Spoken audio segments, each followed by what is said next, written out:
என்ன விஜய் அவர்களே, என்ன புரட்சி பண்றீங்களா? என்ன நினைச்சுக்கிறீங்க நீங்க? ஒரு மாநாடுனா ஒரு முறை இருக்கு. மாநாட்டுக்கு வர ஒரு தொண்டருக்கு ஒரு தலைக்கு இவ்வளோன்னு பிக்ஸ் பண்ணி கூப்பிடணும். அதுதான் ஒரு மாநாடுக்கு ஒரு அவ்வளவு பெரிய கூட்டம். காலகாலமா அப்படிதான் அரசியல் பண்றோம். அதான் அரசியல். நீங்க என்ன உங்க முகத்தை மட்டும் காட்டி கூட்டத்தை கூட்டுறீங்களா? அதுவும் எவ்வளவு கூட்டம்!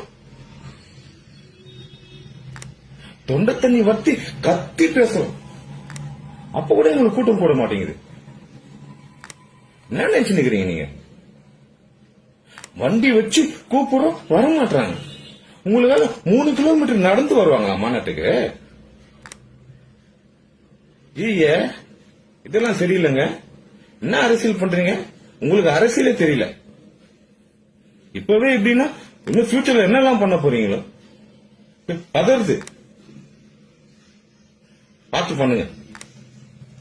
விஜய் அவர்களின் தமிழக வெற்றிக் கழகத்தின் மாநாட்டை குறித்து பல்வேறு கருத்துக்கள் வந்த நிலையில் இந்த நபர் விஜய் அவர்களை விமர்சனம் செய்ய போகிறார் என்று எதிர்பார்த்த அனைவருக்கும் ஏமாற்றத்தை கொடுத்துள்ளது. இந்த காணொளியில் இவர் பேசிய விஷயம் கடந்து இவர் பேசிய விதம் இணையவாசிகளின் பாராட்டை பெற்று வருகிறது.